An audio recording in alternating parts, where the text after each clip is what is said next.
Have you ever asked yourself why you feel smaller after loving someone too much? Why your strength seems to fade the moment you place someone else at the center of your world? This isn't just heartbreak.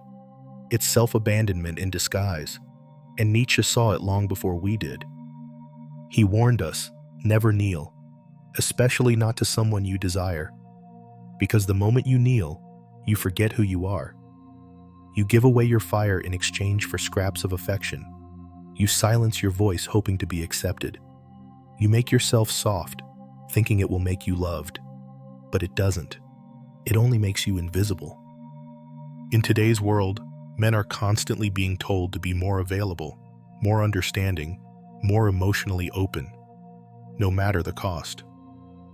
But what happens when that openness turns into weakness? When giving too much becomes a way of begging for worth? We're not talking about hate. This isn't about turning cold or bitter. It's about waking up. Because behind the surface of many modern relationships lies a quiet truth. Most people don't want the real you. They want the version of you that serves their needs, strokes their ego, fills their emptiness. And you keep showing up, hoping that your loyalty will be enough. But Nietzsche didn't teach obedience. He taught the opposite: sovereignty, power, individuation. He didn't believe in submitting to any ideal, not even love. Especially not love that demands your self-erasure. This video is not for everyone. It's for those who feel the exhaustion of always giving. For those who've lost themselves trying to be enough. It's for those ready to walk away from the role of the emotional servant and finally reclaim their spine. Because when you stop kneeling, everything changes. Let's begin. You think it's love, but it's not. It's worship. And there's a price. Every time you place someone above you, emotionally or psychologically, a part of you goes missing. You shrink to make them larger. You kneel, not because they asked, but because you believe that was the only way to be loved. But Nietzsche saw through that illusion. He warned that the moment you idealize another person, you are no longer loving them. You are losing yourself. What you call devotion, he would call self-erasure. You begin to speak less, to question less, to tolerate more. You apologize when you've done nothing wrong. You wait for attention that never comes. You rewrite your truth just to keep peace. And in the silence between who you were and who you've become, you feel the weight of something deeper than heartbreak. You feel the death of your own self-respect. Because kneeling isn't just a metaphor. It's a posture your soul remembers. It's a psychological submission you carry into every conversation, every glance, every silence. And the more you kneel, the less they see you. The more available you are, the more they take you for granted. Nietzsche never said love was weakness. He said love without strength becomes slavery. And in today's world, where relationships often operate like unspoken power games, you have to ask yourself, are you loving or are you worshiping? The truth is brutal. People value what they have to reach for, not what waits at their feet. And the one who kneels stops being a partner. They become a tool. So the question is simple. Are you choosing connection or choosing disappearance masked as love? Because if you have to bow to be accepted, it's not love. It's a transaction, and you're the one paying. Most people still think love is about giving yourself away, about sacrificing, surrendering, softening. But Nietzsche didn't see it that way. For him, love was never about losing power. It was about expressing it. At its core, love is not submission. It's will to power.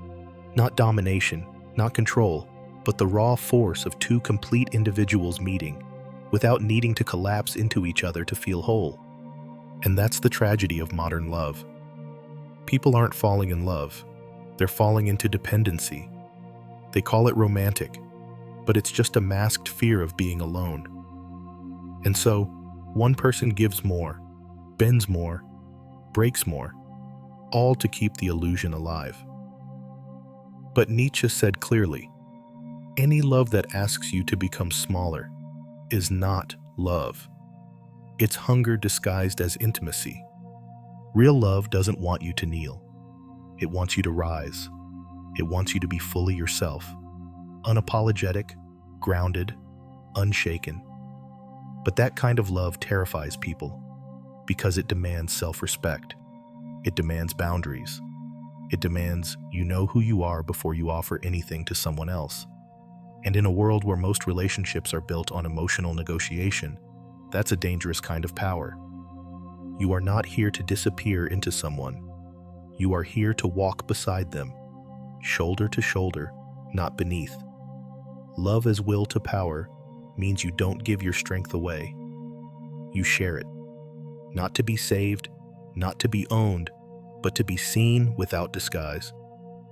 So ask yourself, does your love empower you or drain you? Does it lift you or does it keep you chasing? Because if love becomes a game of imbalance, it's no longer love. It's just a slow surrender of your spirit, dressed up as romance. You didn't fall in love with her. You fell in love with an idea, a fantasy, a projection of everything you longed for, wrapped in one person's face. Nietzsche called this the danger of the eternal feminine, not as an insult to women, but as a warning to men who lose themselves chasing an illusion. She wasn't a savior. She wasn't perfect, but you made her divine in your mind. And once you do that, you stop seeing the human in front of you and start worshiping a ghost. This is where the trap begins. The more you believe she's the answer to your emptiness, the more power you give away. Every flaw she hides becomes invisible to you. Every red flag, you paint white. You excuse disrespect, rewrite pain as passion, and confuse her silence for mystery. But it's not mystery. It's manipulation wrapped in your imagination. And deep down, you know this. But admitting it would mean facing yourself. And most people would rather live in a lie than in discomfort. The woman you placed on a pedestal didn't climb there herself. You lifted her. You gave her the throne. And now, every time she withholds affection, every time she pulls away, you feel like you're dying because your worth is tied to how she sees you. This is not love. This is worship at the cost of your own soul. Nietzsche knew that once you project your longing onto someone else, you're no longer free. You're owned, not by her, but by your own delusion. The woman is not the prison. Your idea of her is, and the only way out is brutal honesty. Strip away the mask. See her as she is, not as you need her to be. Only then can you reclaim yourself. Not every man who suffers is a victim. Some are volunteers, not because they want pain, but because they've learned to survive through submission. Nietzsche called this a sickness of the spirit. When a man trades his strength for acceptance, when he silences himself to be tolerated, when he becomes small just to be kept around. This is not humility. It's weakness disguised as virtue. You see it everywhere now. Men afraid to speak their truth, afraid to set boundaries, afraid to walk away from disrespect. They say they're being respectful, patient, understanding, but underneath that mask is fear. Fear of rejection. Fear of not being enough. Fear of losing someone they think they need. And that fear turns them into shadows of themselves, always chasing, always proving, always waiting for permission to feel worthy. But Nietzsche didn't believe in that kind of man. He believed in the man who stands alone, who creates his own values, who would rather be alone in truth than surrounded in false love. Because once a man forgets his own voice, he becomes easy to control. The moment he starts living for validation, he becomes predictable. And anything predictable gets used. A weak man is not weak because he lacks emotion. He is weak because he abandons himself. He performs for love. He negotiates his boundaries. He calls it sacrifice, but it's just self-erasure. And the world does not reward men who erase themselves. It forgets them. If you're constantly drained, constantly doubting yourself, constantly apologizing for who you are, ask yourself, whose life are you living? Whose approval are you waiting for? Because strength isn't loud, it's silent. And sometimes the strongest thing you can do is stop needing to be liked and start respecting yourself again. There's a strange comfort in pain, especially when it's familiar. You say you want peace, but keep returning to what breaks you. You say you're done, but one message, one look, one false apology, and you're back. Nietzsche warned us, people don't cling to suffering by accident. They do it because pain becomes identity. And once your pain defines you, walking away from it feels like walking away from yourself. You tell yourself it's love, but deep down, you know. It's survival. You've become addicted to the chase, the drama, the chaos that always promises closeness, but delivers emptiness. Every silent treatment, every emotional high followed by a low, keeps you hooked like a drug. You confuse intensity with connection. But it's not connection. It's emotional manipulation on repeat. And your tolerance for it isn't a strength. It's a symptom. What's worse is how you begin to feel powerful in your own suffering. You tell yourself you're loyal, patient, forgiving. But in reality, you're afraid. Afraid that without this struggle, there's nothing left. Afraid that if you stop hurting, you'll have to face a different kind of pain, the pain of being alone. Nietzsche understood this perfectly. He said, suffering has a voice, and it whispers lies. It tells you that your endurance is proof of love, that your sacrifice will be remembered, that your loyalty will be rewarded. But it won't, because anyone who loves you only when you suffer doesn't love you. They use you. So ask yourself, is this relationship healing you or feeding on you? Because suffering might feel noble at first, but it becomes poison when it keeps you from your evolution. The pain you normalize will become the standard you accept, and what you accept, you become. Being good is not the same as being whole, but most men were raised to believe it is. Be nice, be gentle, be accommodating. Suppress your anger, ignore your instincts, apologize even when you're not wrong. Just keep the peace. But Nietzsche didn't trust goodness that comes from fear. He knew it wasn't virtue, it was survival. And in relationships, that kind of goodness is dangerous because it's not rooted in truth. It's rooted in fear of not being loved. Nice men don't finish last because the world is cruel. They finish last because they abandon themselves. They don't speak when something feels wrong. They over-explain, over-apologize, over-deliver. Not because they want to, but because they think they have to. They've confused compliance with connection. But there's nothing attractive about someone who always bends. There's nothing strong about a man who can't say no. You think being good will protect you, but often it does the opposite. It makes you invisible, predictable, easy to manipulate. You become the man who's always there, always giving, always waiting, until one day you're not even sure what you believe in anymore. You've become a character in someone else's script, afraid to cause a ripple, hoping that your loyalty will eventually earn you respect. Nietzsche would tell you to break that pattern. Goodness means nothing if it costs you your integrity. Love means nothing if it demands your silence. A man who knows who he is does not need to prove he's good. His presence speaks for itself. So stop trying to be the man who is always agreeable. Be the man who is unshakably real. Because in the end, you won't be remembered for how much you pleased others. You'll be remembered for whether or not you ever had the courage to stand as yourself. There is a kind of woman that unsettles the insecure man, not because she's loud or arrogant, but because she is full without him.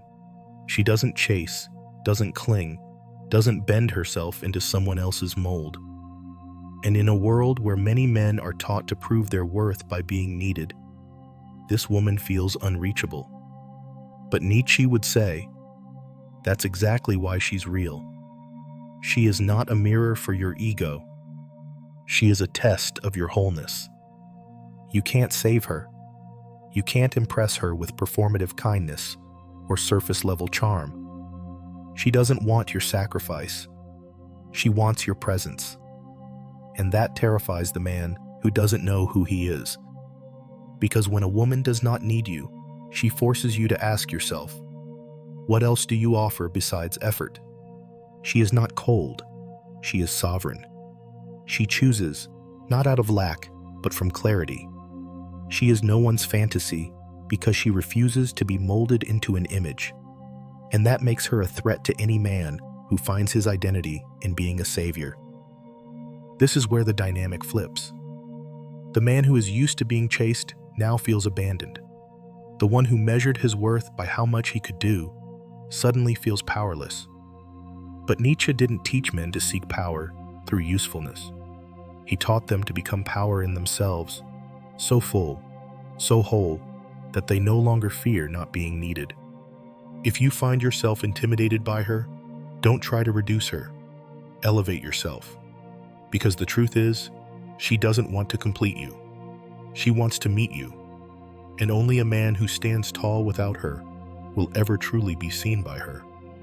Most people don't even notice it, but they're living in chains they think are love. They're not partners. They're performers in a silent contract of emotional debt. Nietzsche called this slave morality, the mindset where weakness is disguised as virtue, where power is feared, and where suffering is turned into proof of goodness. And in relationships, this mindset is everywhere.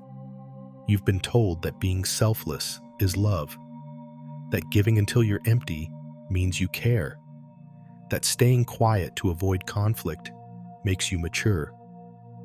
But all it really does is train you to accept crumbs and call it devotion. Slave morality teaches you to value your worth through how much you can endure. And so you stay, tolerating coldness, disrespect, emotional distance, because walking away would make you the villain. This is how many relationships operate now. Quiet hierarchies. One gives everything, the other gives just enough to keep control. And the one who sacrifices the most is praised for being loyal, while the one who holds power is never questioned. But Nietzsche's warning is clear. Morality built on weakness is not morality. It's manipulation passed down through culture. You think you're being noble, but really, you're afraid. Afraid of being alone. Afraid of being seen as selfish. Afraid that if you stop giving, you'll stop being wanted. But if someone only stays because of what you provide, not who you are, then they are not with you. They are feeding off you. Slave morality will have you confused, believing that exhaustion is love and boundaries are betrayal. But love is not submission. It's clarity. And if your goodness requires you to stay where you're dying inside, it's not goodness at all. It's a quiet form of self-erasure hidden behind a smile. In a world that never stops talking, silence is rebellion. Everyone wants to explain, defend, argue, be heard. But Nietzsche knew, silence is not emptiness. It's presence. It is not weakness. It's restraint. And today, silence has become one of the rarest forms of power, especially in relationships where emotional reaction is expected, even demanded. People are used to you reacting. They're used to triggering you, baiting you, pulling you into their drama. They feed off your energy, not always out of malice, but because they've learned that attention equals control. The moment you stop reacting, they panic. Not because you've hurt them, but because you've interrupted their grip on your emotions. And that silence, that calm refusal to play the game, becomes a weapon they cannot defend against. This kind of silence is not passive. It's surgical. It cuts through projection drama, and manipulation without a single word. You don't need to yell. You don't need to explain. You don't even need to leave. You just stop responding in the way they've come to expect, and the entire dynamic shifts. But silence is hard. It confronts you too. It brings up your own impulses, your urge to be understood, your need to be validated. Choosing silence is not about ignoring people. It's about knowing when speaking only weakens you. When engaging is a trap. When your peace is more valuable than being right. Nietzsche would call this a higher form of strength. Not loud dominance, but inner mastery. The kind that makes people feel your absence more than they ever valued your presence. Because once you've learned to sit with yourself, without explaining, without defending, you become untouchable. And those who once controlled you with chaos will realize they never had real power, only your reaction. They keep telling you that love should be equal, that everything must be balanced, 50-50, fair. But Nietzsche would laugh at that idea, not because he believed in dominance, but because he knew life doesn't play by such simple math. Relationships are not built on spreadsheets. They are built on energy. And energy is never equal. It shifts, it tilts, it reveals who is giving and who is just showing up. Modern relationships are obsessed with fairness, but ignore truth. You can split the bill and still carry the emotional weight of two people. You can share a house and still feel completely alone. Equal effort doesn't mean equal presence. One person can give their soul while the other gives their schedule. One can sacrifice, adapt, and bleed, while the other simply exists, keeping score but never investing. Equality in love isn't about matching tasks. It's about meeting each other with honesty. But honesty terrifies people because it forces them to admit the imbalance. That one person is more emotionally mature. That one is more self-aware. That one is constantly adjusting while the other remains the same. Nietzsche didn't believe in comfort disguised as connection. He believed in confrontation. Real partnership isn't polite, it's raw. It asks, who are you when no one is watching? What do you bring when no one is keeping track? Are you here out of love or out of convenience? Most relationships stay equal only on paper. In truth, they are lopsided agreements sustained by denial. But the moment you see the imbalance, the moment you stop pretending, you give yourself permission to stop carrying someone who has legs but refuses to walk. And that's where self-respect begins, not in demanding equality, but in choosing truth over illusion. Sometimes the most powerful thing a man can do is nothing. Not chase, not fix, not beg. Just leave space and stay there. But this kind of space isn't punishment. It's clarity. It's what happens when you finally realize that not every bond deserves to be held together. Nietzsche believed that detachment wasn't coldness, it was evolution. And a man who has evolved no longer fears being misunderstood.